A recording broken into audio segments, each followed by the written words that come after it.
रहता है, बार बार फेल होता है, उसे पढ़ाई से ही अलग कर दिया। हम कह रहे हैं हमारे प्रश्न जितने भी आएंगे हमारे ही क्लास के चैप्टर के आते हैं कि और क्लास के आते हैं? नौकरी वाली, जैसे वो नौकरी के लिए एग्जाम दिया जाता है, नौकरी का एग्जाम जो दिया जाता है, अगर हम सर्वतोभावेन परिपक्व हैं और फिर हमको नौकरी नहीं मिल रही तो हमें संतोष करना चाहिए कि हमारे किसी बुरे कर्मों का प्रारब्ध भोग है और हमें बैठना नहीं चाहिए, हमें दूसरा प्रयास करना चाहिए। हर बार प्रारब्ध अगर फेल कर रहा है तो हम दूसरे चैप्टर में आ जाते हैं। नौकरी नहीं है तो पढ़े लिखे हो कोई छोटा व्यापार कर लो, कुछ नहीं तो 500 रुपया लेबरी के मिलते हैं, 8 घंटे हम इज्जत से कमाएंगे और अपने माता पिता परिवार की सेवा करेंगे। हमें निराश होने की जरूरत नहीं, हमें हताश होने की जरूरत नहीं। बेईमानी, गंदे आचरण, कायर बने बैठे रहना ये बिल्कुल ठीक नहीं। रिक्शा चलाते हैं, 500-500, 1000-1000 रुपया दिन में कमा लेते हैं, अपने परिवार का पोषण करते हैं, इसमें कोई बेइज्जती की थोड़ी बात है। अपने परिवार को सम्मान पूर्वक हम खवा पिया रहे हैं। हम चलो, हमारा बुरा प्रारब्ध, नौकरी नहीं मिल रही, हम नहीं बन पा रहे हैं डीएम, तो हमें जरूरी थोड़ी कि डीएमए बन के हमारा जीवन चलेगा, हम एक लेबर बन के भी जीवन। और एक आदमी अगर उद्योगशील है, प्रयत्नशील है, तो लेबर से आगे बढ़ता चला जाएगा, आगे बढ़ता चला जाएगा। आप निश्चित मानिए 100 रुपए के व्यापार से आदमी अरबपति बन जाएगा, पर धीरे धीरे धीरे धीरे क्रमशः करते करते ऐसे। तो हमें लगता है कि हमें निराशा तो होनी नहीं है और भगवान पर अविश्वास करना नहीं, हमको श्रद्धा बनाए रखनी तो हमारा मंगल हो जाएगा। अपने कर्मों को भोगना पड़ता है, फिर आगे हम बढ़ते हैं, कर्म संस्कार मिट जाए। देखो कितने लोग ऐसे हैं जो पापी हैं, वास्तविक पापी हैं, उनको रामकृष्ण हरि से कोई मतलब नहीं। वो शराब पीते हैं, मुर्गा मांस खूब खाते हैं, दुनिया के जितने पाप है सब करते हैं, लेकिन उनको जुकाम नहीं है, उनको कोई परेशानी नहीं। क्यों? क्योंकि इस समय पुण्य का प्रारब्ध चल रहा है, और भोग लेने दो पुण्य, और ये पाप और वो पाप का जहां कनेक्शन हुआ फिर पता चल जाएगा कि क्या है जीवन।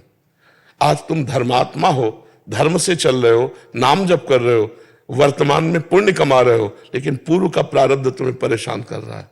जिस समय पूर्व का प्रारब्ध नष्ट होगा, वर्तमान का पुण्य और पूर्व का पुण्य मिलेगा, ऐसे चमक जाओगे, ऐसे प्रकाशित हो जाओगे। आदमी को समझना चाहिए, अगर हम धर्म से चल रहे हैं तो हमें पता है मैं गलत नहीं हूं, और फिर मुझे गलत परिणाम मिला तो मुझे पता है मेरे कर्म का फल है।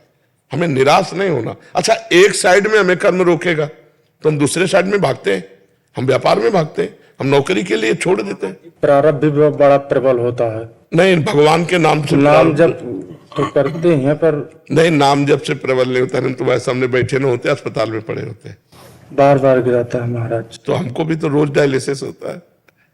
हम मस्त नहीं तुम्हें दिखाई दे रहे, तो बीमार नजर आ रहे, तो फिर हम मस्त रहते हैं। जोई जोई प्यारो करे सोई मोहि भावे। तो भगवान के भरोसे रहो और नाम जप करो तो अच्छा, हम वही हैं, कई कई दिन भोजन नहीं पाया, कई कई दिन भोजन नहीं। तुम अगर हमारी बात सुनोगे तो तुम्हें विश्वास नहीं होगा। बालू खाई है, गंगा जी की बालू, भूख से व्याकुल हो गए तो ऐसे बालू उठाए, उसके जो शंख के टूटे टूटे होते वो फेंका, ऐसे 4-5 अंजलि गंगा जल पिया, कुछ ही नहीं तो महाराज जी उस समय आपने ये नहीं सोचा कि भगवान तो देख ही रहे हैं कि हम भूखे हैं, तो इतना कठोर? अरे हम भगवान के देखने के चक्कर में थे, ये भगवान हमें देख रहे हैं, सोचने की जगह नहीं थी। अरे हम तो भगवान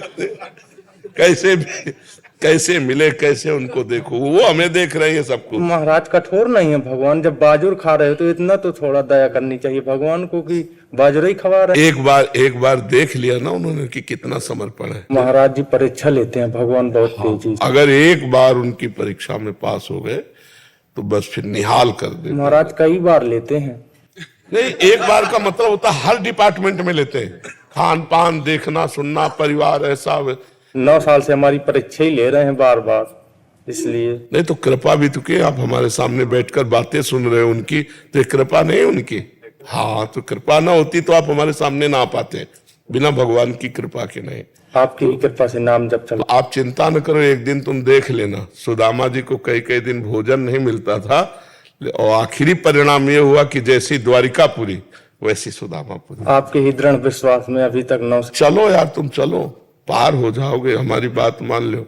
अमीरी गरीबी यहाँ की झंझटें हैं, वहां के लिए तो तुम बिल्कुल तैयार हो रहे हो ना, अच्छे आचरण कर रहे हो, बुरा आचरण नहीं कर रहे, बहुत अच्छे से चलो। आप बिल्कुल अच्छे से समझो, हम मतलब हर सीन देखे हुए हैं भगवान की, हर। कठिन है महाराज। हाँ कठिन तो है ही, अब कठिन तो है ही, लेकिन भगवान से जुड़े रहने में कोई कठिन नहीं, प्राण देना भी कोई कठिन नहीं लगता। न जब चले तो नहीं हाँ बिल्कुल, बिल्कुल। दृढ़ विश्वास हो सकता है। हाँ, दुखी मत हो, मस्त रहो यार, मस्त। मनुष्य जीवन मस्ती के लिए मिला है, तुम मस्त रहो, हम पक्का कह रहे। अब क्या क्या जो बताएंगे तुम्हें उपहास सा लगेगा। नीचे कुशासन यही वृंदावन में, और सर्दी में उड़ने के लिए कंबल नहीं था, टाट जो होते ना, बोरा जो गेहूं के, वो उड़ते थे, बोरा। और पेट भरने के लिए रोटी मांग लाते थे, सब्जी नहीं थी। तो एक ब्रजवासी थे, तो आंवले की ठुड्डियां जो होती है ना, वो सूखी भाई कंडियां जिसे कहते हैं, तो वो चार निकाल के ऐसे कटोरी में रख जाते, रोटी मांग के लाते, ऐसे ऐसे करके ऐसे, जब खाने लायक थे तब दिया नहीं, और जब भोजन दिया तो खाने लायक नहीं रह गए, किडनी पेल है तो लीवर भी परेशान हो, उससे थोड़ी बड़ा लीला बिहारी है।